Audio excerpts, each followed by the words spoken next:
Bismillahirrahmanirrahim. Assalamualaikum warahmatullahi wabarakatuh. Innal hamdalillah nahmaduhu wa nasta'inuhu wa nastaghfiruh wa na'udzu billahi min shururi anfusina wa min sayyiati a'malina. Man yahdihillahu fala mudilla lahu wa man yudlil fala hadiya lahu. Wa asyhadu an la ilaha illallah wahdahu la syarika lahu wa asyhadu anna Muhammadan 'abduhu wa rasuluh. Ya ayyuhalladzina amanu taqullaha haqqa tuqatih wa la tamutunna illa wa antum muslimun. Ya ayyuhan nasu taqu rabbakumul ladzi khalaqakum min nafsin wahidah wa khalaqa minha zawjaha wa batha minhuma rijalan katsiran wa nisaa'a. Wattaqullaha alladzi tasaaluna bihi wal arham innallaha kana 'alaykum raqiba. Ya ayyuhalladzina amanu taqullaha wa qulu qawlan sadida yuslih lakum a'malakum wa yaghfir lakum dhunubakum. الله ورسوله فقد فاز فوزا عظيما. أما بعد فإن أصدق الحديث كتاب الله وخير الهدي هدي محمد صلى الله عليه وعلى آله وصحبه وسلم وشر الأمور محدثاتها وكل بدعة ضلالة. Kita panjatkan puja dan puji syukur kehadirat Allah Tabaraka wa Ta'ala. Pada kesempatan pagi menjelang siang yang berbahagia kali ini, kita kembali diberi kekuatan, kesehatan, hidayah serta taufik dari Allah Jalla wa Ala, sehingga kita bisa kembali menghadiri kajian rutin untuk mengkaji fikih sirah Nabi kita Muhammad sallallahu alaihi wasallam di Masjid Agung Baitus Salam Purwokerto. Kita berharap semoga Allah Tabaraka wa Ta'ala berkenan untuk melimpahkan kepada kita semuanya ilmu yang bermanfaat, sehingga bisa kita amalkan sebagai bekal untuk menghadap kepada Allah Jalla wa Ala. Amin ya Rabbal Alamin. Salawat dan salam semoga senantiasa tercurahkan kepada junjungan kita Nabi besar Muhammad sallallahu alaihi wasallam, kepada para sahabatnya, keluarganya dan umatnya yang setia mengikuti tuntunannya hingga di akhir nanti. Para hadirin dan hadirat sekalian yang kami hormati, juga segenap pendengar Radio Insani 88 FM di Purwokerto, Purbalingga, Cilacap, Kebumen, Banjarnegara dan sekitarnya. Para pendengar Radio Roja di Jakarta, Bandung, di Lampung, dimanapun Anda berada. Para pendengar Radio Bas FM di Solo Tigo dan sekitarnya, serta para pemirsa Yufid TV yang semoga senantiasa dirahmati oleh Allah Azza wa Jalla. Tema fikih sirah kita pada kesempatan kali ini adalah pelajaran dari kisah renovasi Ka'bah. Apa itu Ka'bah?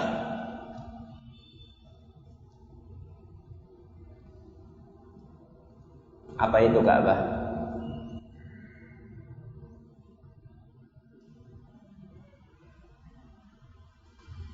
Subhanallah. Apa itu Ka'bah?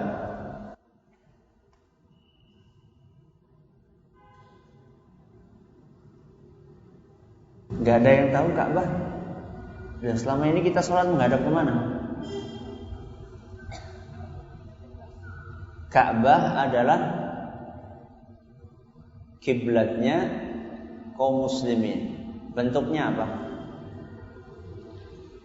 Bentuknya bangunan kubus.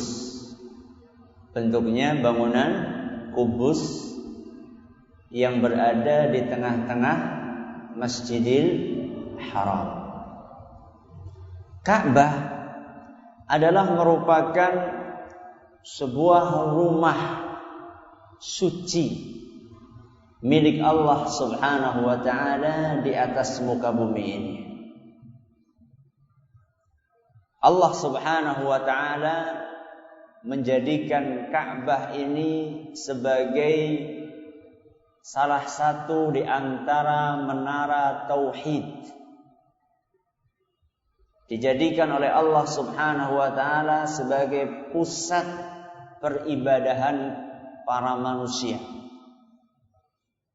Di dalam Al-Quran surat Al-Ma'idah ayat 97 Allah Subhanahu wa ta'ala berfirman, Ja'alallahu al-Ka'batal harama qiyaman linnas. Allah Subhanahu wa ta'ala telah menjadikan Ka'bah, rumah suci itu, sebagai pusat peribadahan. Jadi makanya kalau kita sholat menghadap kemana? Menghadap ke arah Ka'bah. Dan juga Ka'bah adalah merupakan bangunan yang pertama kali dibangun di muka bumi ini, alias bangunan yang digunakan untuk tempat beribadah. Bangunan yang digunakan untuk tempat beribadah yang pertama kali dibangun di muka bumi ini adalah Ka'bah. Sebagaimana yang Allah ceritakan dalam Al-Quran surat Ali Imran ayat 96. Dalam surat Ali Imran ayat 96 Allah Subhanahu wa ta'ala berfirman, Inna awwala baitin wudi'a lin-nasi lalladzi bi Bakkah. Kata Allah Subhanahu wa ta'ala, sesungguhnya rumah yang pertama kali dibangun, rumah yang pertama kali dibangun sebagai tempat beribadahnya manusia adalah rumah yang ada di Mekah, yaitu Ka'bah. Berarti yang bangun siapa? Siapa yang bangun? Allah. Yang bangun Allah. Allah sendiri yang bangun? Ya, tentu melalui perantara makhluknya. Ada beberapa riwayat yang menyebutkan bahwa yang pertama kali bangun itu malaikat. Ada beberapa riwayat yang menyebutkan bahwa pertama kali yang bangun Ka'bah itu malaikat. Terus terang saya belum mengkaji lebih dalam tentang keabsahan riwayat tersebut. Tapi saya akan bawakan sesuatu yang sudah ma'ruf di telinga kita, bahwa yang merintis pembangunan tersebut adalah siapa? Nabi Ibrahim dan putranya. Siapakah dia? Nabi Ismail. Dan itu Allah rekam di dalam Al-Quran surat Al-Baqarah ayat 127. Dalam surat Al-Baqarah ayat 127 Allah Subhanahu wa ta'ala berfirman, wa idh yarfa'u Ibrahimul qawa'ida minal baiti wa Ismail. Dan ingatlah wahai Muhammad, manakala Ibrahim dan putranya Ismail meninggikan pondasi Ka'bah. Meninggikan pondasi Ka'bah. Berarti kalau kita lihat secara letterlek, seakan-akan ketika Nabi Ibrahim dan Nabi Ismail bangun itu sudah ada apanya? Sudah ada pondasinya. Mungkin dari sinilah ada beberapa riwayat yang menyebutkan bahwa pertama kali dibangun itu bukan oleh Nabi Ibrahim dan Nabi Ismail.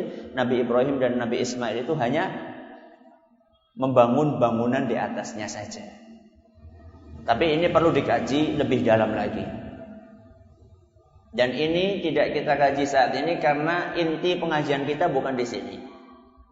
Inti pengajian kita adalah ketika dibangun oleh Nabi Ibrahim dan Ismail alaihissalam atau alaihimassalam, bangunan Ka'bah itu seperti itu sampai pada zaman orang-orang Quraisy. Dan saat orang-orang Quraisy menjumpai kondisi Ka'bah Saat itu kondisi Ka'bah itu sangat memprihatinkan.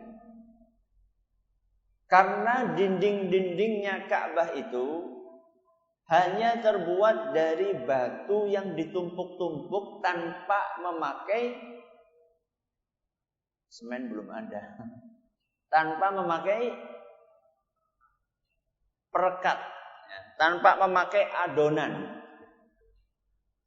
Jadi cuma batu, tumpuk batu gitu. Kemudian tingginya itu hanya setinggi manusia. Kalau sekarang kan tinggi ya. Kalau kita lihat Ka'bah sekarang itu ada sekitar belasan meter. Kalau dulu ketika zamannya Quraisy, bangunan Ka'bah itu hanya setinggi manusia, kemudian gak ada atapnya. Sehingga sering terjadi pencurian barang-barang yang ada di dalam Ka'bah. Sudah kayak gitu, terdiri dari batu yang cuma ditumpuk-tumpuk, gak ada plesternya.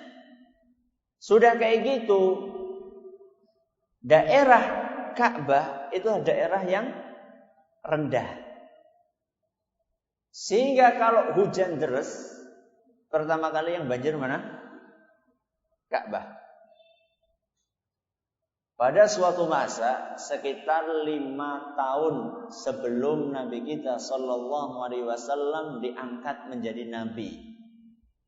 5 tahun sebelum Nabi kita SAW diangkat menjadi Nabi. Berarti saat itu usia beliau berapa? Berapa? 35. Karena Nabi diangkat, karena Nabi kita Muhammad SAW diangkat menjadi Nabi umur 40. 5 tahun sebelum beliau diangkat, berarti saat Nabi SAW berusia 35 tahun, Allah menakdirkan hujan yang sangat deras sampai terjadi banjir bandang di kota Mekah, dan yang pertama kali jadi korban apa? Ka'bah. Banyak dinding-dindingnya yang ambruk karena ketabrak banjir bandang. Akhirnya orang-orang musyrikin Quraisy mulai berpikir, gimana caranya supaya Ka'bah ini kuat, kokoh, dan tidak mudah ambruk. Mereka bermusyawarah. Ketika mereka bermusyawarah sedang membahas tentang rencana renovasi Ka'bah, termasuk di dalamnya bentuknya, arsiteknya, sampai diceritakan saat itu mereka itu menyewa seorang arsitek dalam tanda kutip dari Romawi. Namanya adalah lebih terkenal dengan Bakum. Namanya siapa? Bakum. Ya. Seorang arsitek untuk mengarsiteki Ka'bah itu bagaimana supaya lebih kuat. Selain arsitek yang mereka pikirkan, mereka juga memikirkan sumber dana. Salah satu di antara tokoh sepuhnya mereka yang bernama Abu Wahab bin Amr, mereka mengatakan, dia mengatakan, wahai Quraisy, jangan sekali-kali ada di antara kalian yang menyumbang untuk pembangunan Ka'bah ini kecuali dari sumber yang halal. Jangan sekali-kali ada di antara kalian yang nyumbang dari sumber yang haram. Contohnya, kata dia, hasil pelacuran. Contoh yang lain, hasil riba. Contoh yang lain, hasil kezaliman, ngerampok atau ngerampas. Jangan sekali-kali, ini wanti-wanti dari tokoh sepuhnya mereka, jangan sekali-kali ada di antara kalian yang memasukkan uang haram ke dalam donasi renovasi Ka'bah. Akhirnya mereka semua sepakat. Ya sudah, kita kumpulkan yang halal-halal saja. Setelah dana terkumpul, tinggal siapa yang mulai merobohkan Ka'bah. Merobohkan Ka'bah ini bukan pekerjaan yang ringan. Karena Ka'bah itu memiliki kedudukan yang sangat tinggi di mata mereka. Ayo, siapa yang mulai? Karena dia sikut-sikutan. Kono-kono di situ. Lah, mau kualat lah. Gak ada yang berani. Gak ada yang berani untuk mulai menghancurkan Ka'bah. Maka berdirilah seorang di antara tokoh mereka yang bernama Al-Walid. Namanya siapa? Al-Walid bin Mughirah. Kata Al-Walid, wahai orang-orang Quraisy, apa sih maksud kalian menghancurkan Ka'bah? Saya tanya sama mereka, sama Walid, tanya kepada orang-orang musyrikin Quraisy yang lagi ketakutan untuk menghancurkan Ka'bah. Apa sih tujuan kalian menghancurkan Ka'bah? Apakah tujuan kalian merusak Ka'bah? Ini pertanyaannya. Atau tujuan kalian ingin memperbaiki Ka'bah? Ditanya sama siapa tadi? Walid. Mereka otomatis mengatakan, ya enggak lah, kami tujuannya adalah ingin memperbaiki. Nah, kata Al-Walid, kalau tujuan kalian ingin memperbaiki, yakinlah bahwa Allah Subhanahu wa Ta'ala itu akan berbuat baik kepada hamba-hambanya yang ingin berbuat baik. Kenapa takut? Ya sudah, kamu dulu aja yang apa? Yang bongkar kalau memang kamu yakin. Nah, akhirnya betul. Diceritakan Al-Walid sendirian mulai bongkar Ka'bah. Ya saat itu belum ada bulldozer. Belum ada bulldozer, dengan alat seadanya. Mulai dibongkar satu persatu. Dor. Seharian kerja gak ada yang bantu. Karena semuanya masih takut. Sampai sore gak ada kejadian apa-apa. Belum ada yang mau turun tangan. Mereka mengatakan kita tunggu semalam. Kita tunggu semalam. Kira-kira apa kejadian yang akan menimpa Al-Walid? Ternyata betul. Ditunggu semalam, keesokan harinya apa yang terjadi? Apa yang terjadi? Gak ada apa-apa. Al-Walid sehat walafiat. Setelah melihat sendiri Al-Walid gak kena apa-apa, orang kualat, orang kejang-kejang, orang mendem. Akhirnya mereka semuanya gemeruduk berbareng-bareng untuk menghancurkan Ka'bah. Setelah Ka'bah rata dengan tanah, baru kemudian mereka bagi. Karena orang-orang Quraisy itu terdiri dari suku-suku, kabilah-kabilah. Masing-masing mengambil bagian. Oh, kamu sebelah sana, oh kami sebelah sini, kami sebelah sini, kami sebelah sini. Masing-masing suku membangun satu sudut. Guyub, rukun, gotong, royong. Dan Nabi kita Muhammad SAW ikut di situ. Nabi kita SAW ikut bangun, ikut ngangkati batu. Dan itu dikisahkan di dalam Sahih Bukhari. Di dalam Sahih Bukhari diceritakan dari salah seorang sahabat yang bernama Jabir ibnu Abdullah radhiyallahu anhu. Kata beliau, "Lamma buniyatil Ka'batu dhahaba an-nabiy sallallahu alaihi wasallam wa Abbasun yanqulanil hijarah." Ketika Ka'bah sedang direnovasi, Nabi kita Muhammad sallallahu alaihi wasallam beserta Al-Abbas. Siapa Al-Abbas? Pamannya Nabi SAW. Nabi SAW, Nabi kita Muhammad SAW beserta paman beliau yaitu Al-Abbas ikut ngusung manggul batu. Ikut manggul batu untuk membantu renovasi Ka'bah. Mereka orang-orang itu biasa pakai gamis, pakai saub. Karena pakai saub tentu kan repot kan ya jalannya ya. Karena pakai saub maka jalannya repot. Masing-masing dari orang-orang yang bekerja saya itu semuanya pada cincing. Apa cincing?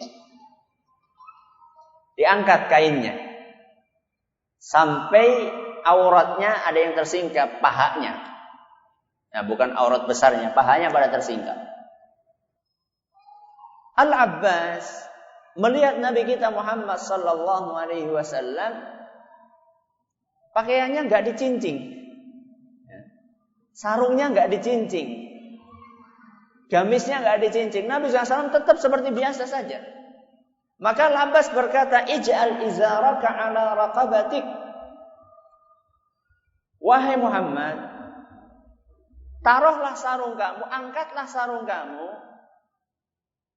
untuk menutupi pundak kamu.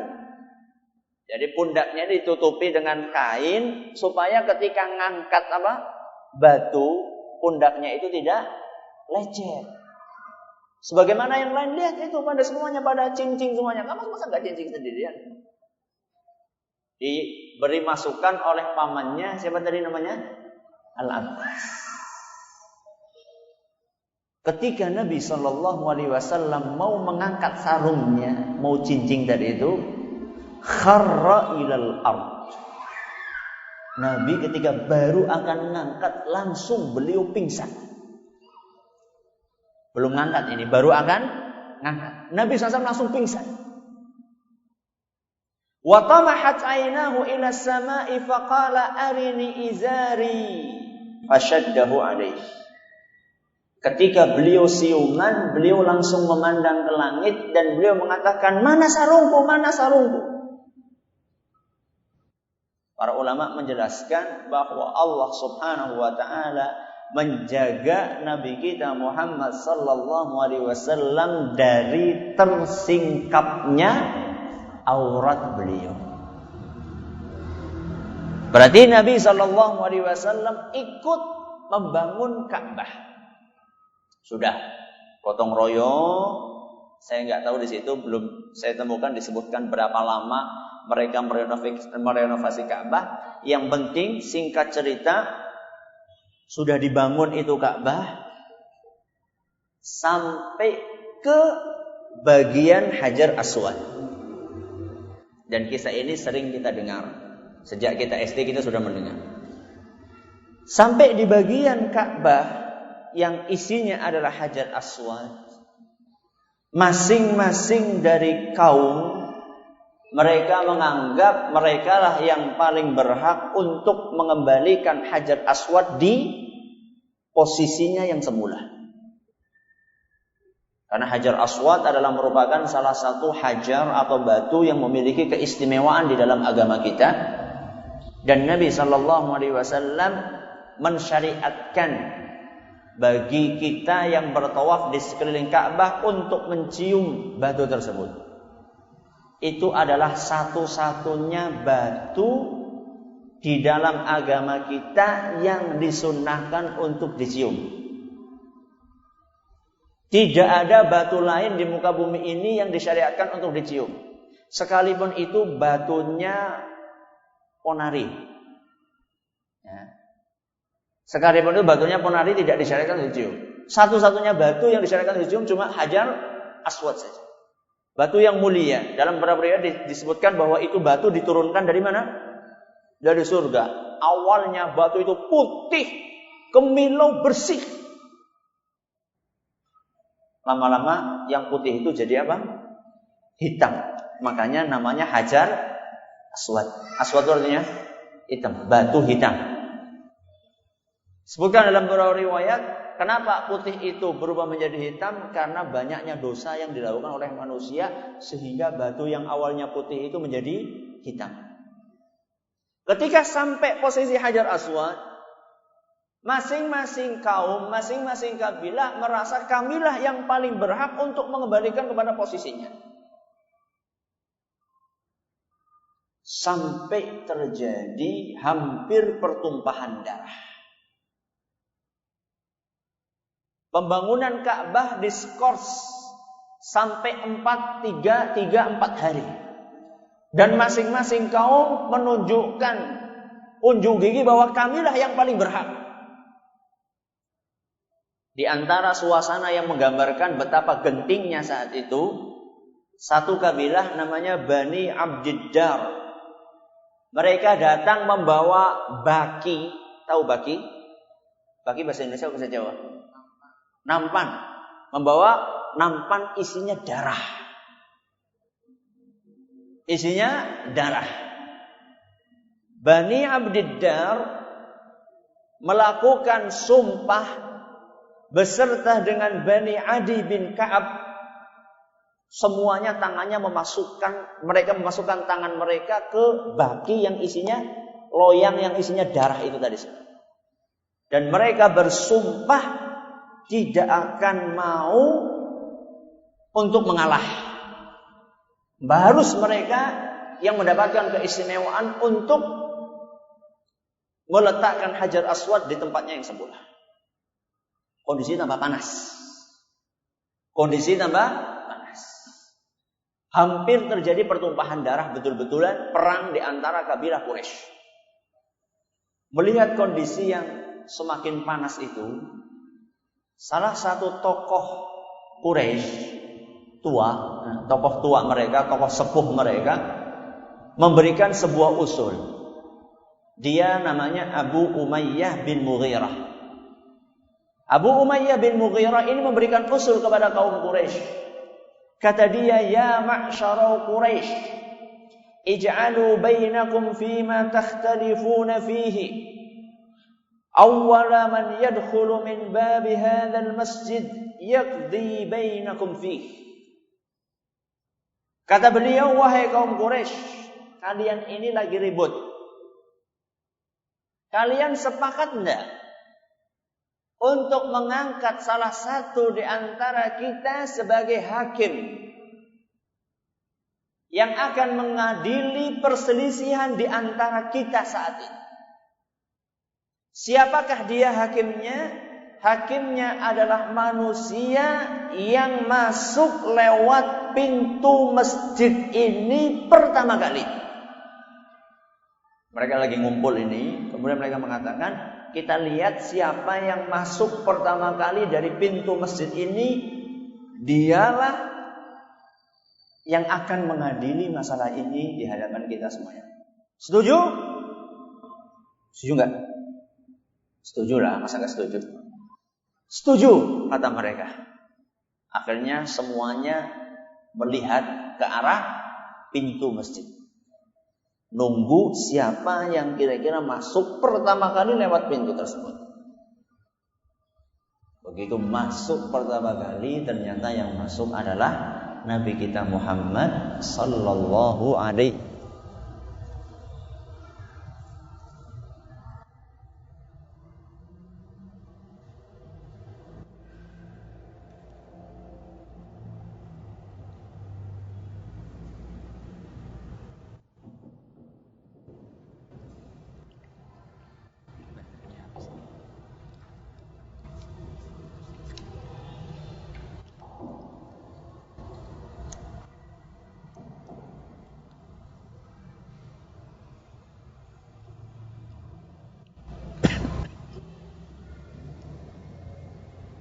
Ternyata yang masuk siapa? Nabi kita Muhammad sallallahu alaihi wasallam. Begitu yang masuk adalah Nabi kita Muhammad sallallahu alaihi wasallam, sepakat orang-orang Quraisy, mereka berkata, hadzal amin radina hadza Muhammad. Saat itu orang-orang Quraisy mengatakan, ini yang masuk adalah manusia yang terpercaya. Karena Nabi kita SAW punya gelar namanya Al-Amin.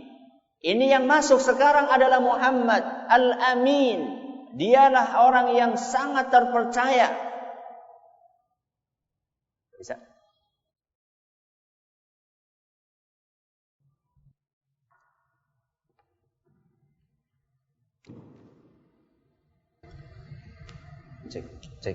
Cek.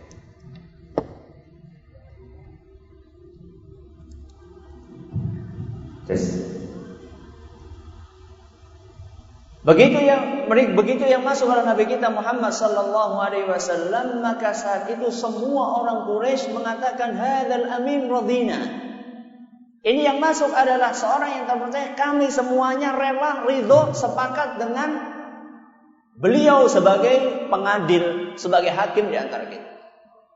Akhirnya ketika orang-orang Quraisy, bisa antum bayangkan, yang awalnya tadi ada yang sumpah darah. Bani apa tadi? Baru aja saya sampaikan. Bani apa tadi? Biasanya yang nulis anak-anak kecil. Bani apa tadi? Ada yang nulis nggak? Atau yang besar-besar lah. Yang kecil-kecil nggak nulis, yang besar-besar mungkin nulis.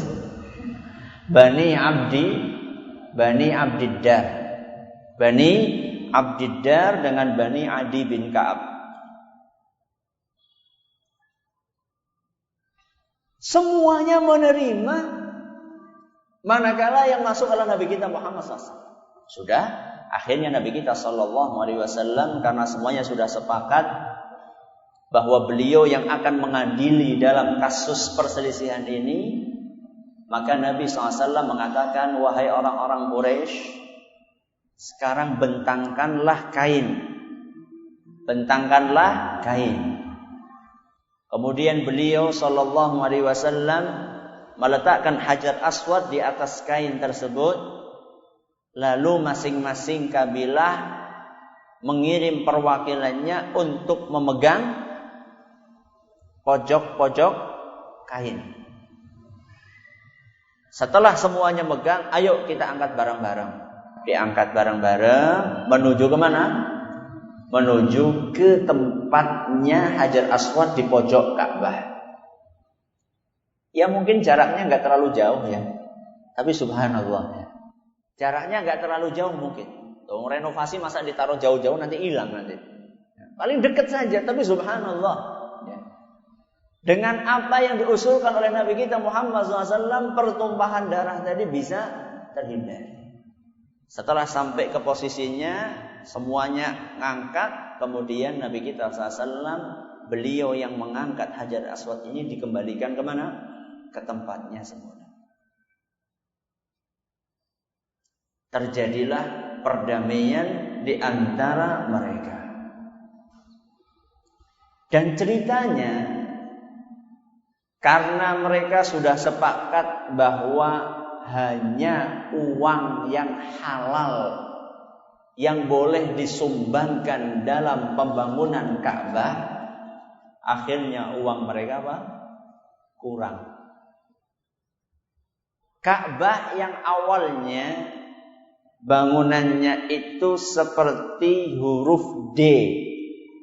Huruf D kayak apa? Menonjol ya. Ada sisi yang apa? Menonjol. Ada sisi yang menonjol kayak gini. Karena kurang dana, akhirnya mereka bikin bentuknya kotak. Bentuknya cuma kotak kubus. Adapun lengkungan ini itu mereka nggak masukkan dalam bangunan, tapi mereka kasih tanda. Ini yang biasa diistilahkan dengan Hijr Ismail. Kalau antum ke Mekah atau lihat foto Ka'bah, itu ada kotak kayak gini ya, ada gambar kubus, kemudian di salah satu sisi ada lengkungan. Ada lengkungan setengah lingkar. Itu bagian dari Ka'bah. Makanya kalau antum pengen sholat di dalam Ka'bah, gak harus masuk ke Ka'bah, karena itu hanya orang-orang yang istimewa saja. Presiden bisa masuk. Itu apa? Sulit masuk ke situ. Ya. Jadi kalau pengen sholat dalam Ka'bah, sholat saja di mana? Di dalam lengkungan ini, di dalam setengah lingkaran ini, yang paling temboknya cuma sekitar seginilah, ya, seleher saya. Nanti Anda masuk ke situ, disitulah masih dalam Ka'bah. Kenapa kok itu nggak dimasukkan pada zamannya itu? Yaitu pada zamannya siapa? Pada zamannya Quraisy karena mereka kehabisan duit. Sebab mereka sudah berkomitmen tidak mengumpulkan dana kecuali dana yang bersih. Ini adalah selesai kisahnya Quraisy. Berarti sebenarnya bangunan Ka'bah aslinya itu bentuknya bukan seperti sekarang. Aslinya adalah bentuknya seperti huruf apa? Huruf D. D tapi agak nonjol. D agak gede. Perutnya agak gede D-nya itu. Itu pada zaman Nabi SAW. Ketika beliau belum diangkat menjadi Nabi. Ketika beliau diangkat menjadi Nabi, beliau sebenarnya pengen untuk mengembalikan Ka'bah ini seperti bangunan dulu ketika masa siapa? Ketika masa Nabi Ibrahim alaihissalam. Kenapa kok beliau nggak jadi melakukan itu? Kata Nabi SAW, aku takut orang-orang Quraisy nanti yang baru masuk Islam pada murtad. Karena awamnya mereka mengira nih Muhammad apa-apa dirubah, sampai Ka'bah pun dirubah. Karena tidak semua orang paham sejarah. Akhirnya oleh Nabi SAW dibiarkan seperti semula. Tidak dihancurkan oleh beliau, dibangun seperti zamannya Nabi Ibrahim alaihissalam. Baru kemudian dirubah seperti pada zaman Nabi Ibrahim di masa Abdullah ibn Zubair. Di masa Abdullah ibn Zubair dibangunlah Ka'bah seperti pada zamannya Nabi Ibrahim alaihissalam. Bentuknya dikembalikan seperti itu. Tapi kok sekarang kembali seperti semula lagi? Karena pada zamannya Abdul Malik ibnu Marwan, beliau mengira bahwa Abdullah bin Zubair ini bangun Ka'bah itu karena hasil ide dia pribadi. Abdul Malik ibnu Marwan ini ngira bahwa bangunan yang benar itu ya seperti ketika zamannya Quraisy dulu. Cuma kotak, kemudian ada bundaran. Akhirnya sama Abdul Malik ibnu Marwan dihancurkan lagi. Dihancurkan lagi, kemudian dibangun seperti awal. Yang sekarang ada. Setelah itu baru tahu beberapa saat bahwasanya ternyata yang benar itu seperti apa yang dilakukan oleh Abdullah ibn Zubair. Ya sudah kalau gitu kita hancurkan lagi. Wah, ora jadi bolak-balik hancur. Imam Malik rahimahullah beliau mengingatkan, saat itu beliau ulama yang tersohor memberikan masukan bahwa sudah enggak usah. Nanti jangan-jangan setiap ada raja dibongkar, bongkar bolak-balik. Sudah enggak usah. Seperti semula saja, seperti apa yang dilakukan oleh Quraisy sampai sekarang. Karena dikhawatirkan nanti ada image, ada prasangka bahwa setiap penguasa itu bebas untuk mengotak-atik Ka'bah. Jadi bisa saja nanti suatu saat ada orang, karena kalau itu dibongkar, nanti suatu saat ada orang yang pengen bongkar Ka'bah kemudian dibangun tingkat 5 misalnya. Itu kan mungkin saja. Ada orang yang mandan keblinger kan mungkin saja kan. Makanya sekarang Ka'bah seperti posisi semulanya. Ini adalah kisah renovasi dari Ka'bah al-Musyarrafah. Apa pelajaran bisa kita petik dari kisah tersebut? Inilah porsi yang kita agak berpanjang lebar di sini. Sekurang-kurangnya ada 4 pelajaran penting. Ada 4 pelajaran penting yang bisa kita petik dari kisah renovasi Ka'bah. Yang pertama adalah pentingnya sumber yang halal. Yang pertama adalah pentingnya sumber penghasilan yang halal. Sebagaimana kita dengar tadi, bahwa orang-orang musyrikin Quraisy yang mereka itu masih musyrik, ternyata mereka tahu bahwa sumber yang haram itu nggak baik. Padahal saat itu mereka udah masuk Islam apa belum? Belum. Di dalam kesyirikan mereka tahu dan paham bahwa yang mereka lakukan saat ini adalah sebuah pekerjaan yang mulia, sehingga sumbernya pun harus halal. Ini yang dipraktekkan oleh musyrikin Quraisy pada zaman itu. Anehnya, sebagian kaum muslimin di zaman ini sudah kenal ajaran Islam, kok malah kurang memperhatikan sumber penghasilan. Ada ungkapan mereka mengatakan, lah, rasa mikir sing haram, orang rasa mikir sing halal, sing haram be angel. Ada orang ngomong kayak gitu? Ada. KTP-nya apa? Islam. Sebagian, enggak semuanya. Sebagian dari kaum muslimin tidak sadar tentang pentingnya sumber penghasilan yang halal. Orang musyrikin Quraisy yang belum mengenal Islam saja tahu. Subhanallah. Bahkan di zaman kita ini ada sebagian orang yang berhaji dengan uang korupsi. Tuh, maksudnya kan baik. Maksudnya kan baik, pengen haji. Ya enggak apa-apalah korupsi dikit-dikit. Terus sudah kayak gitu ngeles lagi. Apa ngelesnya? Haji kan menghapuskan dosa. Nanti kalau saya korupsi, haji, nanti kan dosanya apa? Bersih semuanya. Bawa dalil lagi.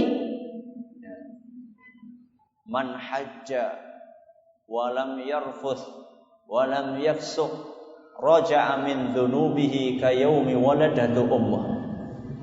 Barang siapa yang haji, saat hajinya dia tidak melakukan perbuatan-perbuatan negatif dan tidak melakukan perbuatan-perbuatan dosa, di antaranya adalah hubungan suami istri dan mukaddimahnya, maka dia akan pulang dari hajinya dalam keadaan seperti bayi yang baru lahir dari rahim ibunya. Bersih. Ora apa-apa, korupsi disit mau nembe kaji, bar kaji dosanya bersih.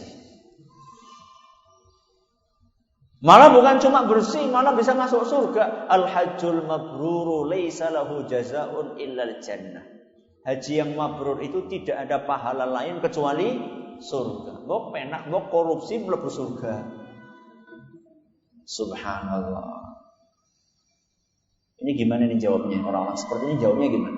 Ada yang bisa jawab nggak? Ini perlu dijawab nih. Kalau nggak dijawab nanti tambah banyak korupsi nanti. Ada yang bisa jawab nih? Gimana jawabnya?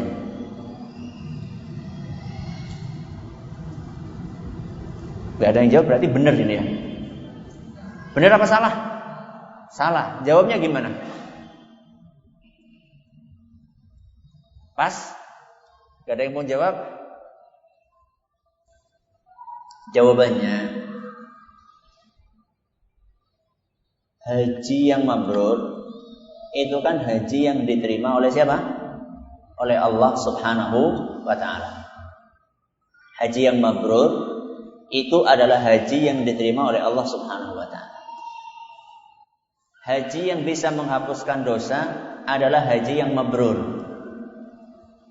Sekarang di antara syarat supaya amalan itu diterima, termasuk di dalamnya haji, sumber dananya itu harus halal.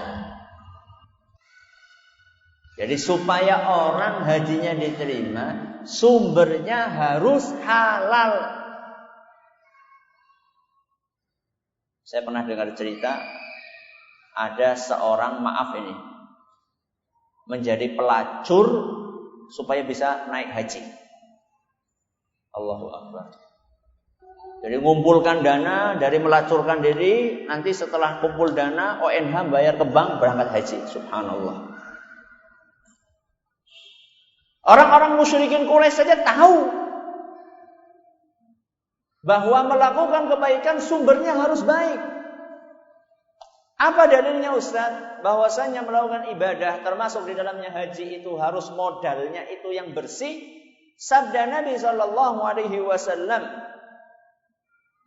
di dalam sebuah hadis yang diriwayatkan oleh Imam Muslim, kata Nabi sallallahu alaihi wasallam, ayyuhan nas, wahai para manusia, innallaha thayyibun la yaqbalu illa thayyiban.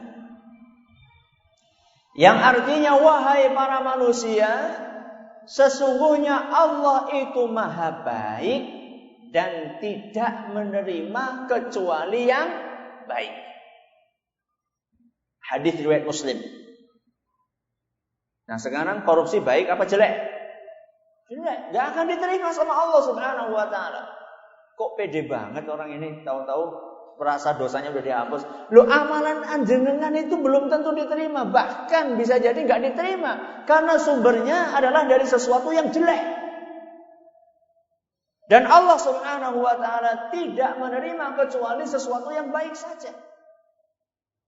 Terus, kalaupun Anda kemudian taubat kepada Allah Subhanahu wa taala, lalu haji Anda diterima, ini cuma kalau ya, ini cuma andai-andai saja. Andaikan memang ibadah Anda diterima sama Allah Subhanahu wa taala, ketahuilah bahwasanya dosa yang Anda lakukan itu bukan termasuk dosa yang bisa dihapuskan dengan mudah. Yaitu kaitannya dengan haknya Bani Adam. Korupsi itu kaitannya dengan hak Bani Adam atau bukan?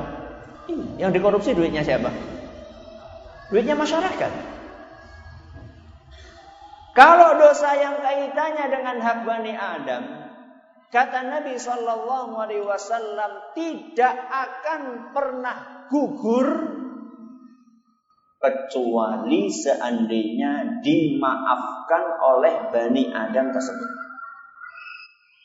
Kata Nabi sallallahu alaihi wasallam, adz-dzulmu tsalatsah. Kezaliman itu ada 3 jenis.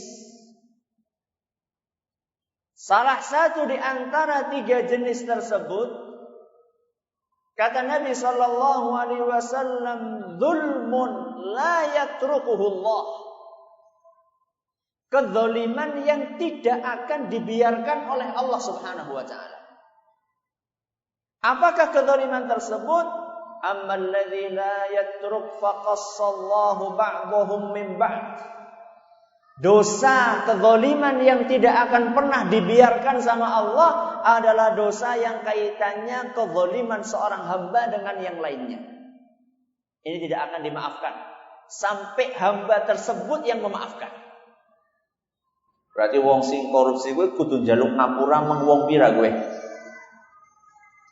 Penduduk Indonesia berapa jumlahnya?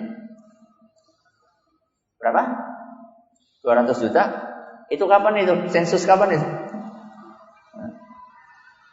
Subhanallah.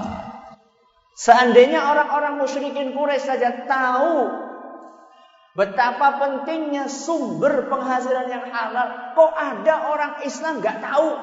Naudzubillah min dzalik. Maka jangan sampai kita kalah dengan musyrikin Quraisy. Ini pelajaran yang pertama. Pelajaran yang kedua, pentingnya taufik dari Allah Subhanahu wa taala. Yang kedua, pentingnya taufik dari Allah Subhanahu wa taala. Masih ingat tadi usulannya dari Nabi SAW? Apa usulannya tadi? Usulan Nabi apa tadi idenya? Gelar, kain, kemudian masing-masing kabilah memegang ujung-ujungnya, kemudian gotongan bareng. Mungkin ada di antara kita yang mengatakan, nyong bisa lah, nyong bisa memberikan ide seperti itu. Mungkin ada yang memikirkan seperti itu. Oh gampang, masa kayak gitu saja mereka nggak kepikir. Mungkin ini akan terlontar dari mulut kita. Tapi kalau misalnya kita lihat siapa-siapa yang hadir saat itu, rata-rata yang hadir saat itu adalah mereka para cerdik cendekia orang-orang Quraisy. orang-orang pinter, tokoh-tokoh, bangsawan-bangsawan yang jumlahnya puluhan mungkin atau bahkan ratusan. Saat itu tidak ada satupun di antara mereka yang kepikiran seperti apa yang dipikirkan oleh siapa? Nabi kita Muhammad SAW. Subhanallah. Padahal mereka adalah orang-orang yang pinter, orang-orang yang cerdik, para tokoh masyarakat, orang-orang yang bijak. Kok bisa-bisanya gak ada satupun di antara mereka kepikiran seperti apa yang dipikirkan oleh siapa? Nabi kita Muhammad SAW. Bahkan bukannya mikir ide itu, malah mikir apa tadi? Gawak nampan isinya getih. Subhanallah, kok gak mikir gimana caranya supaya orang ini gak perang, malah bawa nampan isinya darah. Semakin panas kondisinya. Kok bisa Nabi SAW kepikiran dengan ide seperti itu? Jawabannya adalah karena taufik dari siapa? Allah Subhanahu wa ta'ala. Nabi SAW mendapatkan taufik dari Allah, petunjuk dari Allah Subhanahu wa ta'ala untuk menyampaikan ide tersebut.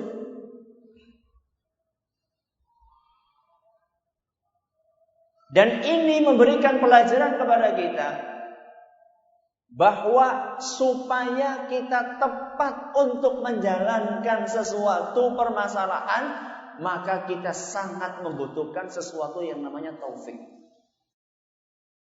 Taufik itu petunjuk. Taufik itu petunjuk dari Allah. Saya yakin banyak di antara kita sering menghadapi masalah. Entah itu masalah di rumah tangga, entah itu masalah di kantor, entah itu masalah di sekolah, entah itu masalah di masyarakat. Kadang-kadang kita tertuntut untuk memberikan solusi secepat mungkin. Dan banyak mungkin di antara kita pernah menghadapi masalah, suruh milih antara A dan B. Akhirnya yang dipilih B, ternyata yang benar apa? Segampangannya. Suatu saat jenengan lagi bepergian, naik motor, menuju ke suatu alamat, belum pernah ke situ. Sampai di jalan ada persimpangan, satu ke kanan, satu mana? Ke kiri. Milih sing endi? Itulah contoh ringannya saja. Milih jalan antara A atau B. Itu saja kita membutuhkan taufik dari Allah Subhanahu wa ta'ala. Bojone ya menganak Pak. Suaminya mengatakan ke sana, istrinya mengatakan ke sini. Anaknya mungkin lain lagi nanti. Ya balik maning Pak, terus bingung iki. Ndi sing bener iki? Dalam permasalahan, untuk menentukan sesuatu, memilih suatu pendapat, itu membutuhkan taufik dari Allah Subhanahu wa ta'ala, supaya solusi yang kita pilih itu benar-benar seperti apa yang kita harapkan. Dan Nabi SAW mendapatkan taufik dari Allah Subhanahu wa ta'ala, menemukan ide yang ide itu subhanallah langsung diterima sama masyarakat. Bagaimana Ustaz caranya supaya kita mendapatkan taufik dari Allah? Caranya yang paling besar adalah kita berusaha untuk taat kepada Allah Subhanahu wa ta'ala. Untuk beribadah dengan baik kepada Allah Azza wa Jalla. Kalau seandainya dalam keseharian kita berusaha untuk beribadah dengan baik kepada Allah Azza wa Jalla, dengan izin Allah Subhanahu wa ta'ala, ketika ada masalah apa, kita ingin menentukan suatu keputusan, maka Allah akan memberikan petunjuk kepada kita untuk mengambil jalan yang benar. Sebaliknya, kalau orang banyak maksiat, maka biasanya pilihannya itulah pilihan yang tidak tepat. Makanya kalau lagi rembukan, musyawarah gitu, entah itu di keluarga, entah itu di RT, entah itu di RW, entah itu di kantor, entah itu di instansi, kalau lagi rembukan, jangan lupa minta pendapat dari orang-orang yang soleh. Walaupun namanya tidak mesti harus soleh. Kadang-kadang ada orang namanya soleh tapi tidak soleh. Ada orang yang namanya bukan soleh tapi soleh. Di dalam sebuah riwayat disebutkan ittaqu firasatal mu'min. Hati-hatilah kalian dari firasatnya mukmin. Hati-hatilah kalian dari firasat. Firasat itu bukan perdukunan. Dari firasat, dari pertimbangan seorang mukmin. Kenapa? Karena mereka memandang dengan bantuan dan taufik dari Allah Subhanahu wa ta'ala. Maka alangkah baiknya kalau ada masalah besar, mau menyelesaikan masalah itu setelah dimusyawarahkan, mintalah pertimbangan kepada orang-orang yang soleh-soleh, orang yang berilmu. Kemudian mereka memberikan pertimbangannya. Kalaupun itu Anda anggap baik, lanjutkan. Kalau tidak, ya mungkin meminta pertimbangan kepada yang lainnya. Dan jangan lupa beristikharah kepada Allah Subhanahu wa ta'ala. Ini pelajaran yang kedua. Pelajaran yang ketiga yang bisa kita petik dari kisah renovasi Ka'bah adalah tujuan tidak boleh menghalalkan segala cara. Tujuan tidak boleh menghalalkan segala cara.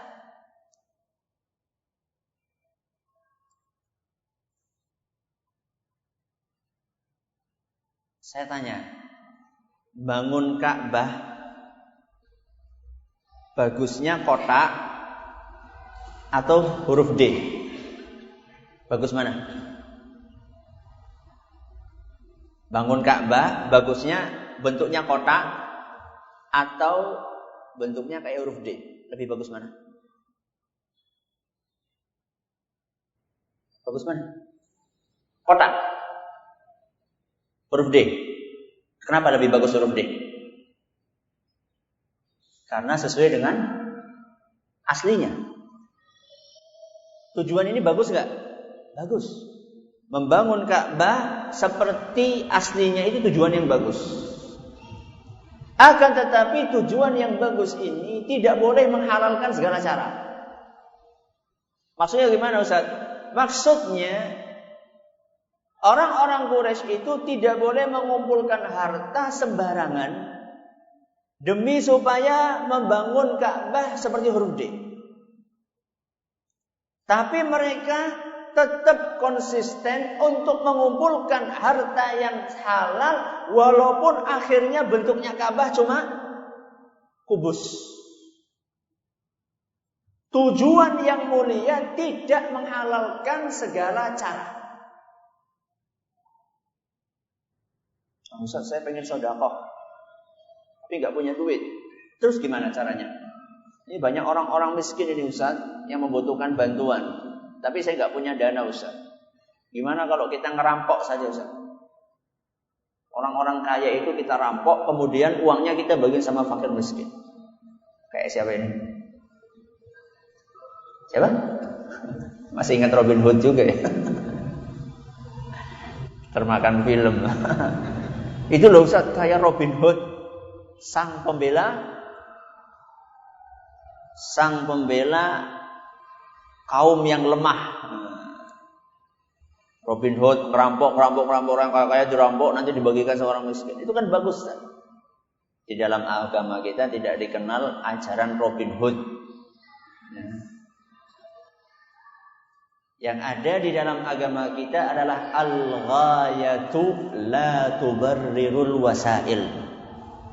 Sebuah kaidah yang berbunyi tujuan itu tidak menghalalkan segala cara.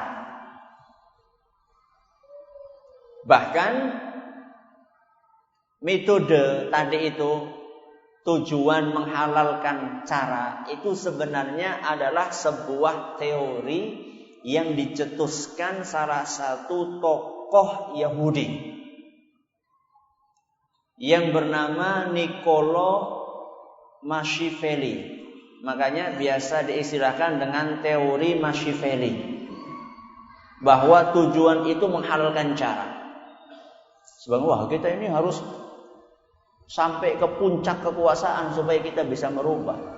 Ya kita nggak bisa. Kalau nggak pakai nyogok, kalau nggak pakai nyuap, kalau nggak pakai politik uang nggak bisa. Nggak apa-apa. Sekarang itu kan kita punya tujuan utama. Masalah sarana itu yang penting, nanti kita kalau sudah sampai tujuan utama, kita akan bereskan semuanya itu. Ternyata belum sampai membereskan, malah dibereskan sekarang. Jadi nggak boleh.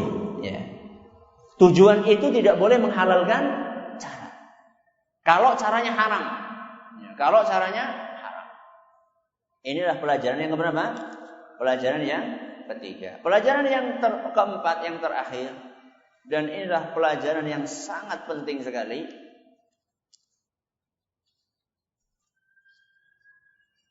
Membaur tanpa melebur. Apa yang keempat? Membaur tanpa melebur. Maksudnya apa ini, Ustaz? Membaur tanpa melebur. Saya tanya, kenapa kok orang-orang musyrikin Quraisy begitu melihat yang masuk lewat pintu itu Nabi kita Muhammad sallallahu alaihi wasallam, kok mereka langsung sepakat menerima? Kenapa?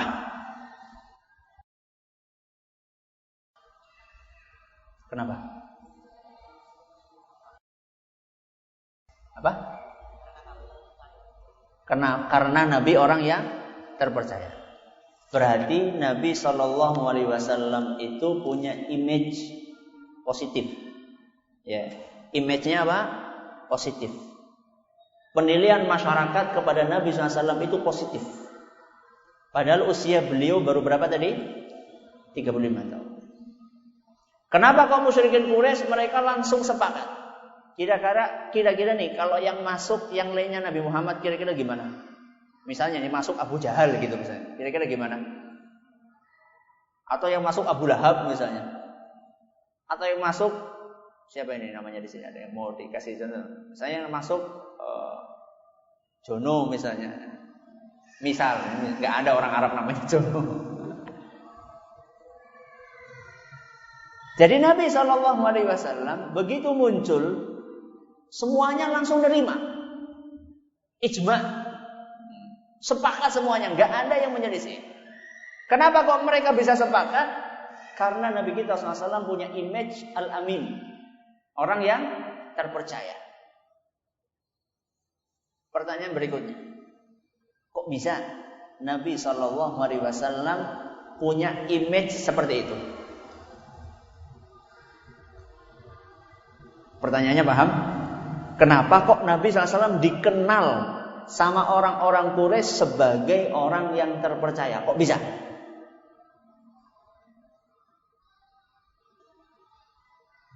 Silakan.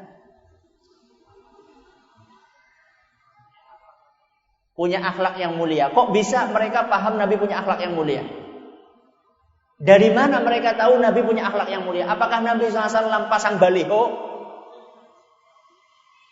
Pilihlah saya, orang yang paling mulia akhlaknya, orang bakal korupsi, siki. Karena pergaulan Nabi Sallallahu Alaihi Wasallam, alias Nabi Sallallahu Alaihi Wasallam itu membaur dengan masyarakat. Kenapa kok Nabi kita Shallallahu Alaihi Wasallam punya image yang positif di antara masyarakat Quraisy saat itu? Karena Nabi kita Shallallahu Alaihi Wasallam membaur dengan mereka. Dan di dalam pergaulan Nabi kita SAW dengan musyrikin Quraisy, Nabi Shallallahu Alaihi Wasallam menunjukkan akhlak-akhlak yang mulia.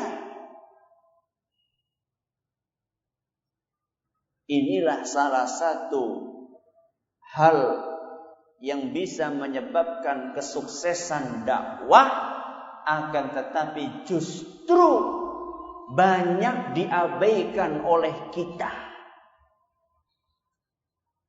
Lebih parah lagi, bukan hanya diabaikan, sebagian orang malah memerangi hal ini. Jangan berbaur sama masyarakat. Gimana sih? Kita kan harus beda dong. Masa gabung-gabung sama mereka? Di mana nanti letak letak eksklusivitas? Angel banget. Kita kan eksklusif. Masa kita gabung sama mereka? Gimana sih? Ada kisah lucu. Ada salah seorang santri cerita sama saya. Santri pondok tunas ilmu maksudnya. Tunggu. Ustaz, kemarin ketika saya pulang, saya ditanya sama orang tua. Ditanya apa? Saya cerita, pondok tunas ilmu itu belum punya masjid. Dan ini sering sekali ditanya. Kalau orang kunjungan ke pondok itu, tamu gitu dari jauh, masjidnya mana? Belum punya. Hah? Kok belum punya masjid? Gimana sih? Saya bilang, ya alasannya tanahnya belum ada, satu. Yang kedua, masjid di sekeliling pondok itu banyak gitu. Dan jaraknya dekat, dan masjidnya masih kosong. Saya pikir kita bersinergi sama masyarakat. Masyarakat bangunkan masjid, kita nyumbang jamaah masjid. Kan itu kan simbiosis sama mutualisme gitu loh. Ya udah mereka yang bangun, ya udah nggak apa-apa lah. Kita yang nyumbang orang aja biar ngisi. Kan kebanyakan masjid kan cuma dibangun terus nggak ada apanya isinya. Wah, ini kan cerita nih. Santri ini cerita sama orang tuanya. Pondok nggak punya masjid. Terus kalian sholatnya di mana selama ini? Kami sholatnya kebetulan di dekat pondok itu ada dua masjid. Ada dua masjid. Yang dulunya sama-sama sepi masjidnya. Kami ini kalau zuhur sama asar sholatnya di masjid A. Ya, zuhur sama asar kita nyumbang jamaah ke masjid A. Kalau sholat maghrib, isya sama subuh kita nyumbang jamaah ke masjid B. Nah, akhirnya pindah-pindah kita sholatnya gitu. Loh, berarti sholat sama masyarakat? Iya, sholat sama masyarakat, bareng sama mereka. Pondok yang kamu tempat belajar itu pondok salaf atau bukan sih? Pondok yang kamu tempat belajar itu pondok salaf atau bukan sih? Itu pertanyaannya. Kok bisa muncul pertanyaan seperti ini? Karena selama ini image yang ada kalau sudah bikin pondok sendiri, pondok salaf itu tidak membaur dengan masyarakat. Dan ini tidak benar. Nabi kita Muhammad SAW, beliau adalah sosok yang membaurkan dirinya dengan masyarakat. Makanya di dalam Al-Quran, surat Al-Furqan ayat 7. Di dalam Al-Quran, surat Al-Furqan ayat 7, Allah Subhanahu wa ta'ala berfirman, wa yamshi fil aswaq, bahwa Nabi SAW itu biasa berjalan di pasar. Maksudnya biasa berinteraksi dengan orang-orang yang ada di pasar. Itulah Nabi kita Muhammad SAW. Bukan hanya berjalan di pasar. Nabi SAW pada pengajian fikih sirah yang kemarin, kita sudah bahas bahwa Nabi SAW juga ikut berniaga kemana? Ke Syam. Membawa barang dagangannya siapa? Khadijah. Ikut ke Syam Nabi SAW. Beserta dengan orang-orang musyrikin Quraisy. Membaur dengan mereka, berdagang ke sana. Bukan cuma berdagang. Ketika masa kecilnya masih ingat, Nabi menggembala kambing. Emang menggembala kambing sendirian? Oh, sana. Padang rumputnya orang musyrikin di sana, ini rumputnya orang Islam di sini. Apakah Nabi SAW memisahkan diri dari masyarakatnya? Enggak. Di dalam sebuah hadis yang diriwayatkan oleh Imam Bukhari, Nabi SAW mengatakan, ma ba'athallahu nabiyyan illa ra'al ghanam. Tidak ada nabi yang diutus ke muka bumi ini melainkan dia pernah menggembala kambing. Jadi seluruh nabi itu adalah penggembala kambing. Maka para sahabat bertanya, wa anta ya Rasulullah, apakah kamu juga termasuk wahai Nabi? Artinya, apakah kamu juga pernah menggembala kambing wahai Rasul? Maka beliau mengatakan, na'am, kuntu ar'aha ala qararita li ahli Makkah. Betul, aku dahulu juga menggembala kambing untuk mendapatkan upah dari penduduk kota Mekah. Jadi Nabi SAW membaur dengan masyarakatnya. Di bidang pertanian beliau ikut, di bidang peternakan beliau ikut, di bidang perdagangan beliau ikut. Di bidang sosial, barusan kita baca, Nabi ikut ngangkut apa tadi? Batu. Membangun Ka'bah, yang lainnya bangun Ka'bah, Nabi juga ikut ngangkut, bantu bawa batu untuk bangun Ka'bah. Membaur dengan masyarakatnya. Pengajian yang keberapa itu kita membahas sebuah kejadian namanya Hilful. Subhanallah, sudah lupa. Hilful Fudul.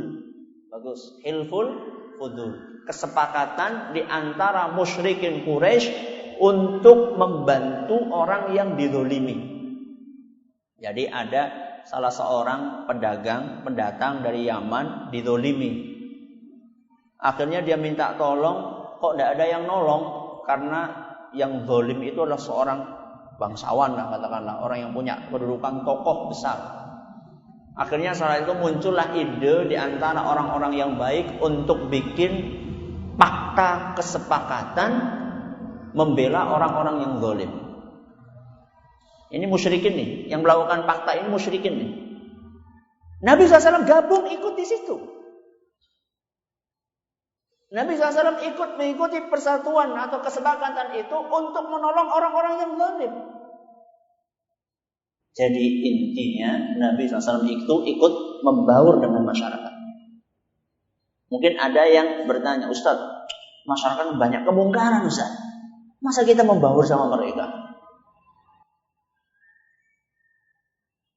Kalau kita lihat kemungkaran itu gimana Ustaz? Masa kita ikut di situ? Saya tanya sekarang. Masyarakat Nabi SAW itu masyarakat Islam saat itu atau masyarakat musyrik? Masyarakat apa? Musyrik. Masyarakat kita sekarang masyarakat apa? Islam apa musyrik? Yo, siapa yang berani ngomong masyarakat kita masyarakat musyrik? Sekarang ini rata-rata tetangga-tetangga kita itu Muslim. Pada zaman Nabi SAW dahulu, rata-rata kalau boleh kita katakan semuanya lah, ya, saat itu adalah musyrik. Kira-kira lebih parah mana? Lebih parah saat itu kondisinya. Akan tetapi Nabi kita Muhammad SAW bisa memilah dan memilih mana acara yang bisa beliau masuk ke dalamnya, mana acara yang beliau tidak masuk ke dalamnya. Sebagai orang, wah sekarang orang-orang ini ahlul bid'ah semuanya. Yang ahlus sunnah cuma anak tok. Masya Allah. Emang yang dilakukan oleh semua yang dilakukan oleh mereka, semuanya itu batil, gak ada yang benar. Masih banyak acara-acara kemasyarakatan yang kita bisa masuk ke dalamnya. Kerja bakti, bersihin apa? Bersihin selokan. Itu bid'ah atau bukan? Bukan bid'ah itu. Ahlus sunnah itu boleh itu bersihin selokan. Siapa bilang gak boleh ahlus sunnah bersihin selokan? Kerja bakti bersihin selokan, kumpulan RT, ya, kumpulan RW. Kemudian kalau malam-malam apa itu? Ronda. Apa itu? Ahlus sunnah gak kenal ronda. Subhanallah. Ronda itu adalah untuk kebaikan semuanya. Pada zaman Nabi SAW ketika berjihad malam-malam ada yang ditugaskan untuk ronda. Ronda, terus apalagi? takziah, ada orang meninggal, kita bantu mereka. Kalau memang kita punya kekuatan, kita ikut gali apa? Gali liang kubur. Kalau memang kita punya kemampuan, ikut bantu memandikan jenazah. Kalau memang itu adalah satu mahram dengan kita, kalau memang itu satu jenis dengan kita, kalau memang dibutuhkan, bantu mengkafani, menyiapkan apa yang bisa kita lakukan. Kalau punya rezeki sedikit bagi sama orang lain, ada orang sakit kita jenguk. Inilah yang insya Allah akan membantu kesuksesan kita dalam berdakwah. Orang pengen merubah masyarakatnya, tapi dia tidak dikenal sama masyarakatnya. Gimana mau merubah? Saya harus merubah masyarakat saya menjadi masyarakat yang bertauhid dan kenal sunnah. Ente siapa? Itu tetangga samping rumah namanya siapa? Siapa ya namanya ya? Pak siapa ya? Pak Anu siapa? Ini kadang-kadang ada sebagian dari kita itu malas ngapal apa? Nama. Malas ngapal nama, sehingga muncullah setiap ini sesama ini bukan sama orang awam nih, sesama orang ngaji saja, sesama yang ngaji itu kadang-kadang nggak tahu namanya, sehingga cara jalan pintasnya itu manggilnya itu Abu, manggilnya apa? Abu, bu, karena kan ini cara paling gampang kan, kalau Abu kan bu. Nanti yang ibu-ibu manggil temennya apa? Ummu siapa nggak tahu, yang penting panggilannya gitu. Namanya siapa sih ya? Nggak tahu. Padahal udah 3 tahun ngaji bareng. Sabun jadi ngapalnya Dan ini uniknya ini didengar sama orang awam. Orang-orang itu kok aneh ya. Manggil laki-laki kok bu, ibu gitu. Terus kalau manggil temennya yang perempuan kok manggilnya om gitu. Laki-laki dipanggil bu, yang perempuan dipanggil om. Subhanallah. Ini mungkin gara-gara males ngapalin namanya. Itu padahal di antara yang sama-sama ngaji. Apalagi sama orang awam. Tetangganya meninggal mungkin gak tahu, subhanallah. Bagaimana mungkin kebaikan yang ada dalam diri kita bisa kita tularkan sama masyarakat kalau kita nggak dikenal sama mereka? Majhul itu apa ya? Apa? Orang yang nggak dikenal ya. Karena siapa sih itu? Itu loh yang jenggotan gitu aja, orangnya orang yang jenggotan. Itu istrinya siapa? Itu loh yang cadaran. Cuma itu tok yang dikenal. Nggak tahu itu namanya siapa. Kalau ke warung, kadang-kadang beli ke warung ya cuma diem saja beli, nggak nyapa sama sekali. Sampai suatu saat pernah nih, ada seorang ummahat, ini bukan om ya, ada seorang ibu-ibu ummahat, ya biasa pakai cadar gitu kan. Begitu lewat sama ibu-ibu lagi pada duduk-duduk, dia nyapa, assalamualaikum, monggo bu. Mereka nggak jawab, mereka bisa ngomong ya sebenarnya.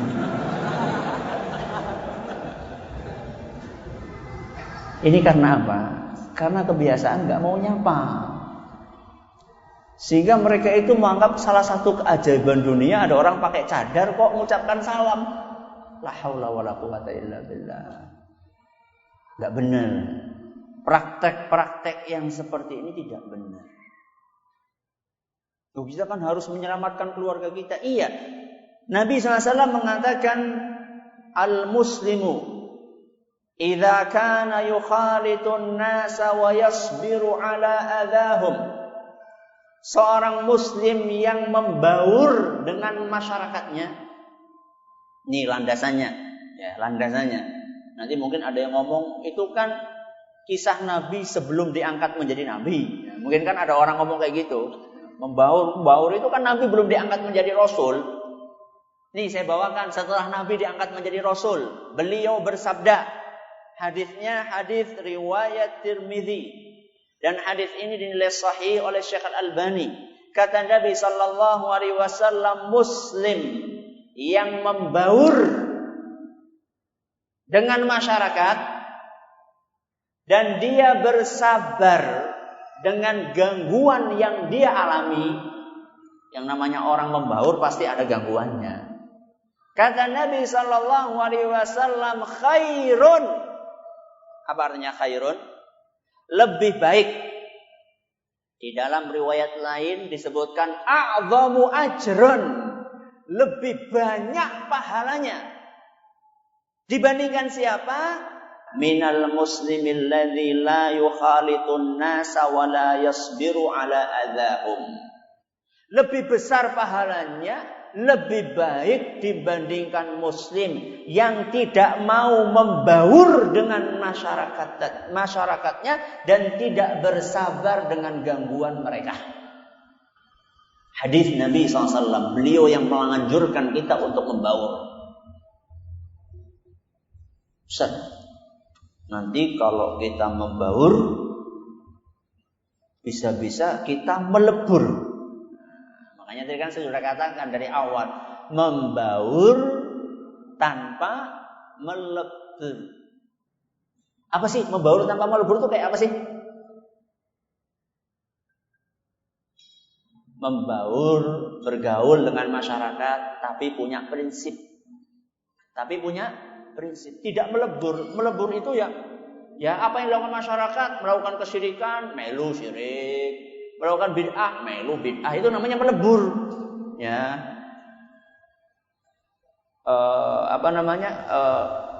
Ronda pada kiplik, melu kiplik. Pada ngombe ciu, melu ciu. Nah, itu namanya melebur, itu namanya. Terus yang kita lakukan apa Ustaz? Yang kita lakukan adalah membaur tanpa melebur sambil mewarnai. Itu yang kita lakukan. Jadi kalau biasanya wedang ciu ketika lagi ronda, jenengan bawa dari rumah wedang jahe. Wedang jahe enak banget, nyong tukune nang Sulawesi gitu. Maksudnya produknya di Sulawesi, belinya di Purwokerto gitu. Ini Kang Sulawesi sip ini buat vitalitas. Gak apa-apa, nggak bohong kok. Di situ memang disebutkan untuk vitalitas. Jadi kita itu membaur sambil mewarnai. Bukan membaur malah diwarnai, bukan. Inilah yang kita inginkan. Jadi bagaimana kita bisa mewarnai masyarakat kita kalau kita tidak dikenal sama mereka? Bagaimana kita akan memberikan masukan yang baik kepada mereka kalau image kita tidak baik di mata mereka? Maka ini pelajaran yang sangat penting, yang perlu kita praktekkan di dalam kehidupan kita sehari-hari. Ustaz, bagaimana kalau kita terpengaruh, Ustaz? Saya sampaikan Nabi SAW mengatakan dalam hadis riwayat Muslim. Kata beliau SAW, al-mu'minul qawi. Apa artinya? Mukmin yang kuat. Mukmin yang kuat khairun wa ahabbu ilallah. Mukmin yang kuat itu lebih baik dan lebih dicintai oleh Allah minal mu'minid dhaif, dibandingkan mukmin yang lemah. Wa fi kullin khair, dan masing-masing punya kebaikan. Jadi jadilah mukmin yang kuat. Kuat apa Ustaz? Yang pertama kuat imannya. Yang paling utama adalah kuat imannya. Jadilah mukmin yang kuat, yang bisa mewarnai lingkungannya, bukan yang diwarnai. Kita baru belajar, makanya rajin belajar dan dipraktekkan. Selama ini banyak orang menganggap dirinya lemah.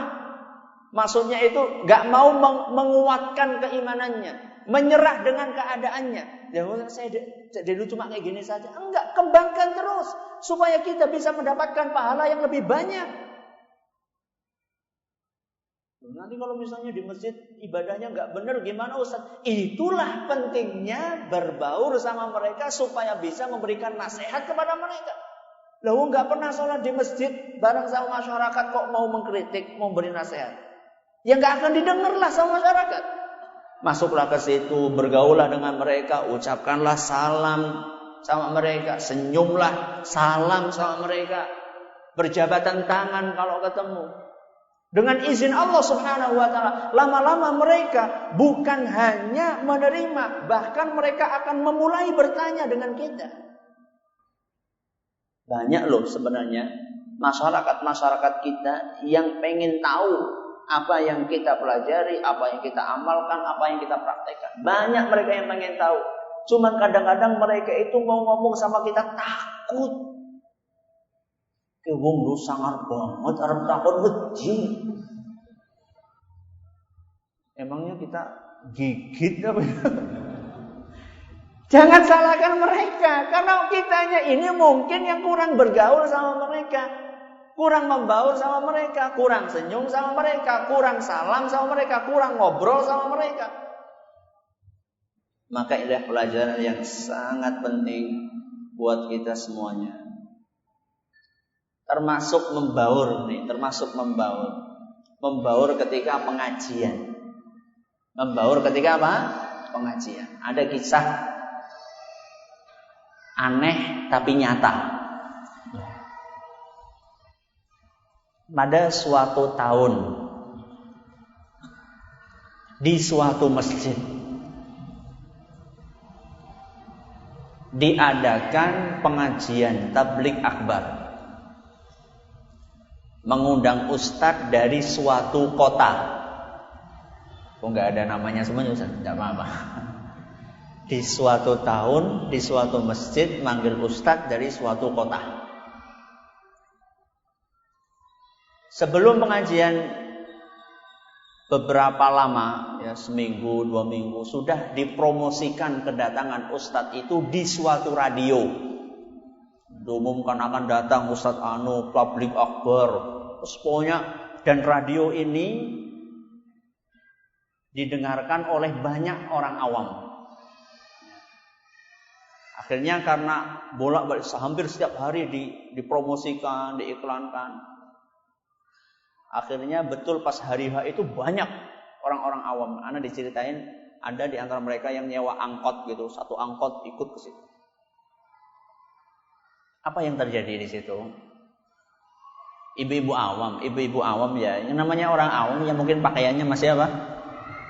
Ya pakai kudung lah, kudung, bukan pakai jilbab gede gitu. Pakai apa? Pakai kudung biasa, mungkin juga bajunya masih warna-warni gitu kan. Serombongan itu. Begitu masuk, tek, lihat. Loh.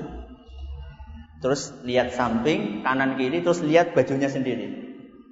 Bu, ngomong sama temannya, kita ini kayaknya saltum ini. Apa saltum? Salah kostum. Kita ini kayaknya salah kostum ini. Terus kita udah sampai sini, ya udah duduk aja. Sudah kayak gitu, sudah dia merasa salah kostum ini, karena rata-rata kan pakai bajunya hitam, gelap semuanya. Lebar-lebar, dia datang beda sendiri. Kan rasanya gimana gitu. Kemudian gak ada yang nyapa lagi. Gak ada yang nyapa. Akhirnya tambah bete. Apa bete? Apa sih bete? Tambah minder. Nah, tambah apa? Tambah minder. Masuk, wah salah kostum kita. Sudah salah kostum, gak ada yang nyapa pula. Akhirnya satu-satu pulang. Satu keluar. Yang lihat temennya, loh kok udah gak ada lagi. Keluar lagi. Akhirnya semuanya habis. Sebelum ustadznya selesai pengajian, belum nyampe setengah, sudah apa? Pada pergi semua.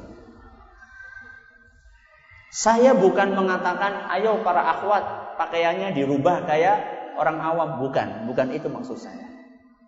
Akan tetapi, kalau orang nih masuk, bajunya beda sendiri. Misalnya bajunya beda sendiri. Kemudian ada yang nyambut. Oh bu, gimana kabarnya? Masya Allah. Kira-kira gimana perasaannya? Walaupun awalnya itu agak gimana gitu loh. Tapi begitu ada yang mau menyapa dia, ya. Ada yang mau mengajak bicara. itu perasaan-perasaan minder itu akan sedikit demi sedikit berkurang atau bahkan sampai hilang. Nah ini kebiasaan akhwat sebagian dari mereka atau kebiasaan ummahat. Kalau ngaji itu karepe yang ngumpul karo kancane dewek. Orang-orang awam yang baru datang ke situ juga ngumpul, akhirnya bikin apa? Perkumpulan-perkumpulan yang beda-beda itu tadi. Mbok ya membaur gabung, tanya sama mereka kabarnya gimana. Jangan kalau ditanya sama orang seneng gak? Seneng. Kalau disapa sama orang itu seneng. Sekarang nih, saya kasih ilustrasi. Misalnya, jenengan masuk ke sebuah masjid misalnya. Ada pengajian di situ dihadiri oleh misalnya oleh 10 orang. Si A, si B, si C, si D, si E, si F, si G, 10 apa nomornya? Hurufnya apa? Angka 10? C. Nah, dari A sampai C. Begitu masuk ruangan, tidak ada satupun yang jenengan kenal. Tidak ada satupun yang jenengan kenal dari A sampai C. Kemudian jenengan masuk nih, salam satu-satu. Assalamualaikum. Orang yang pertama si A, waalaikumsalam warahmatullahi wabarakatuh. Nah, salam tapi kalau ngobrol, oh waalaikumsalam warahmatullahi wabarakatuh. Waalaikumsalam. Udah. Si B, oh waalaikumsalam warahmatullahi wabarakatuh. Sambil apa? Mainan HP. Nah. Kemudian si C malah ngantuk. Disalami malah ngantuk. Sampai akhirnya ketemu si E misalnya ya, si E, oh waalaikumsalam, gimana kabarnya, sehat ya, masya Allah, jenengan si sopo. Ya nggak kenal kok, tanyanya nggak apa-apa. Kemudian si F, G, H, I, J sama persis kayak A, B, C gitu loh, cuek gitu. Ketika pertama kali jenengan masuk, tidak ada satupun yang jenengan kenal. Setelah salaman itu, semuanya salaman, ada satu orang, siapa tadi? Si E yang hangat sambutannya kepada jenengan. Kira-kira dari 10 orang itu yang paling terkesan di hati jenengan siapa? Si E. Padahal ketika masuk semuanya sama. Tidak kita kenal. Itulah efek dari sapaan dan sambutan hangat. Makanya para ahli psikologis mereka mengatakan, kalau salaman sama orang, itu sambil dilihat mukanya. Sambil lihat apa? Mukanya. Ini ibarat apa ya? Transfer apa? Transfer perkenalan. Assalamualaikum, waalaikumsalam. Gimana? Sehat, alhamdulillah. Bekhair ente, bekhair, alhamdulillah. Itu kalau orang Arab. Wong Jawa bekhair, opo bekhair? Sehat, alhamdulillah. Sugeng Pak, pangestune, alhamdulillah. Tidak. Sama orang, assalamualaikum, waalaikumsalam. Lihat dulu, hangat. Sudah. Setelah itu mungkin akan aktivitas yang lainnya tidak apa-apa. Sebagian orang nggak terbiasa yang seperti ini. Maka mari kita perbaiki perilaku kita supaya kita bisa mewarnai masyarakat kita. Sekali lagi saya ingatkan, kita tidak mengajarkan untuk melebur, ya, ikut acara-acara kesyirikan, acara-acara bid'ah, enggak. Akan tetapi kita membaur dengan masyarakat, memiliki jati diri yang jelas, prinsip yang bagus, akhlak yang mulia, sehingga di mata masyarakat kita baik, dan sebelumnya di mata Allah Subhanahu wa taala, ketika image kita baik di masyarakat, maka manakala kita ingin mewarnai masyarakat kita akan lebih bisa diterima oleh mereka. Wallahu taala a'lam bissawab. Sampai di sini pengajian kita. Ada yang mau bertanya silakan.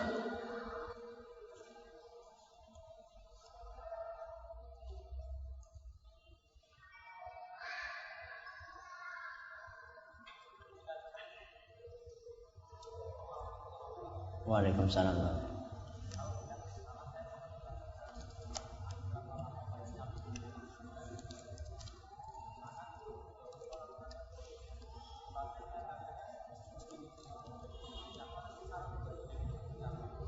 Ya, di dalam Al-Quran ada firman Allah Subhanahu wa ta'ala yang berbunyi wa'a'rid 'anil jahilin.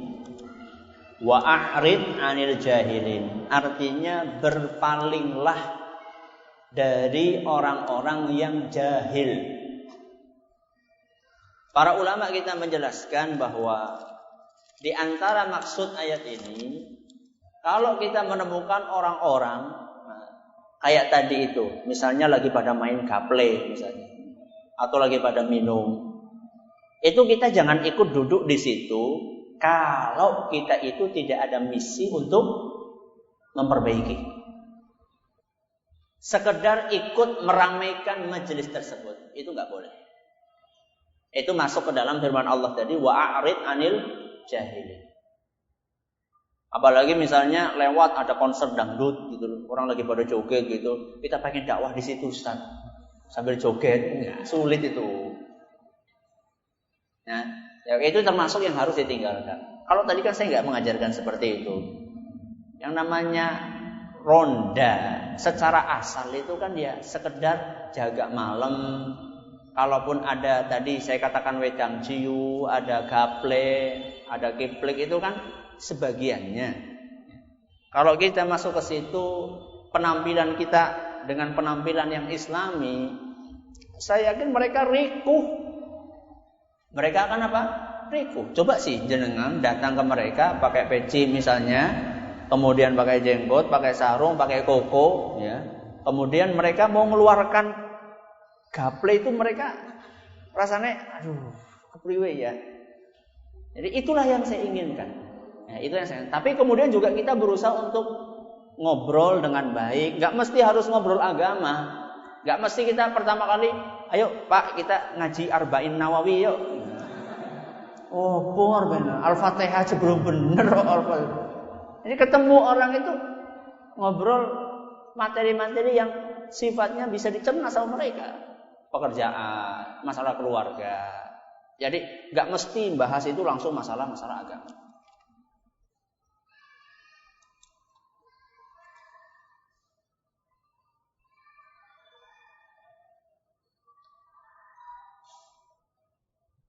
Ustadz, apabila ada seorang yang sengaja meninggalkan sholat, sedangkan Nabi mengatakan bahwa orang yang meninggalkan sholat itu kafir, apakah kafir yang dimaksud kafir sampai keluar dari agama atau bagaimana? Ya, tergantung motif dia meninggalkan sholat. Kalau motifnya dia meninggalkan sholat karena dia ingkar tentang wajibnya sholat, alias kenapa nggak sholat zuhur? Sholat nggak wajib. Sholat nggak wajib. Dia nggak sholat karena dia meyakini sholat nggak wajib, maka ini dianggap keluar dari agama Islam berdasarkan ijma' para ulama. Tidak ada perselisihan di antara mereka. Kalau sholat, meninggalkan sholat, motivasinya karena keyakinan dia sholat nggak wajib. Dan dia orang Islam yang sudah paham tentang hukum sholat. Yang seperti ini, maka dia dianggap keluar dari agama Islam berdasarkan ijma' para ulama. Tidak ada perselisihan. Nah, kalau motivasinya bukan karena keyakinan bahwa sholat itu tidak wajib, tapi karena males, karena awang-awangan, bebeh, maka para ulama berbeda pendapat. Apakah orang ini keluar dari agama Islam atau tidak? Pendapat yang kuat insya Allah, wallahu a'lam, adalah kalau selama dia masih sholat, walaupun bolong-bolong, maka dia masih dianggap muslim. Kapan dia dianggap keluar dari agama Islam? Kalau dia sudah total tidak sholat, sama sekali tidak sholat, itulah bukan orang Islam. Ini pendapat yang lebih kuat insya Allah, wallahu a'lam bishawab.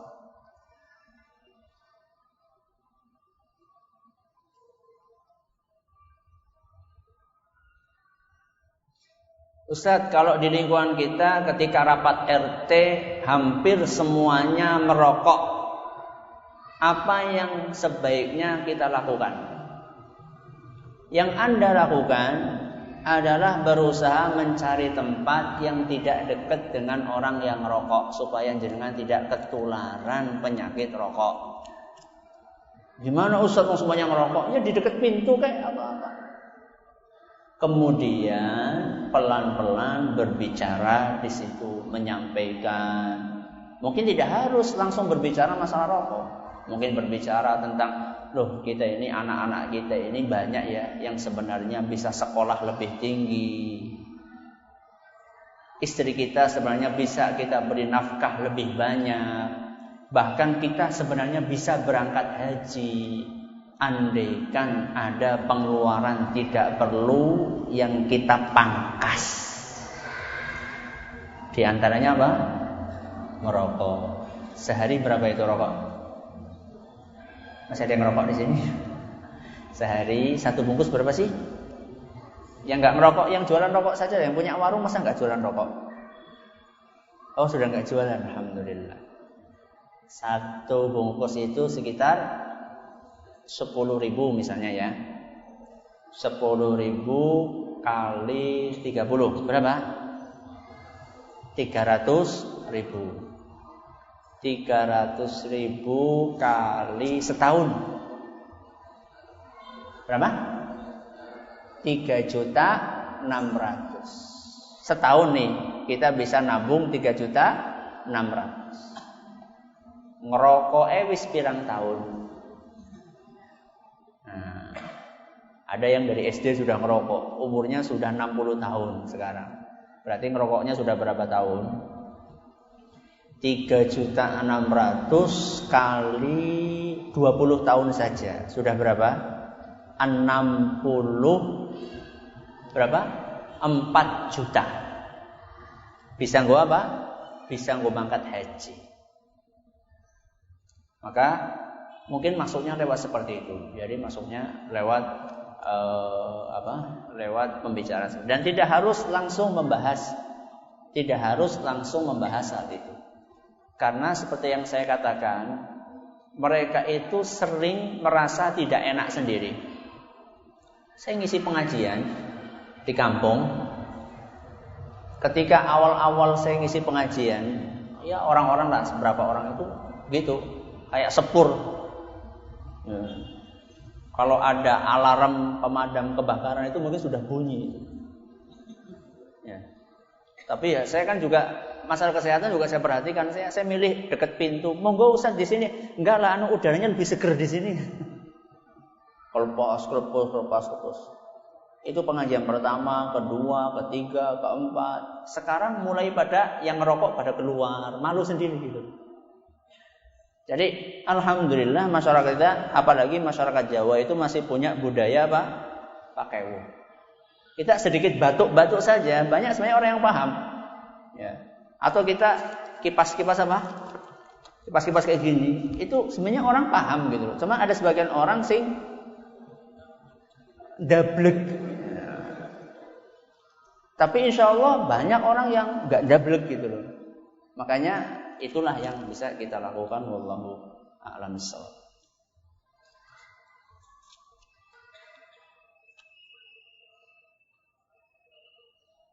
Bagaimana hukumnya melakukan salaman setelah selesai sholat dengan jamaah di sebelah kita? Dan bagaimana seharusnya kita menanggapi orang yang mengajak kita untuk salaman setelah sholat? Kalau salaman itu habis sholat langsung, maka setahu saya itu tidak dicontohkan oleh Nabi kita Muhammad Sallallahu Alaihi Wasallam. Karena yang beliau kerjakan setelah sholat, beliau segera apa? Berzikir. Astaghfirullah, astaghfirullah, astaghfirullah, Allahumma antas salam sampai akhir.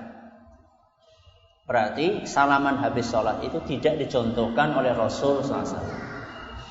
Sekarang bagaimana sikap kita kalau ada orang setelah sholat langsung menjulurkan tangannya? Apa yang kita lakukan? Apakah kita diam saja, pura-pura ngantuk?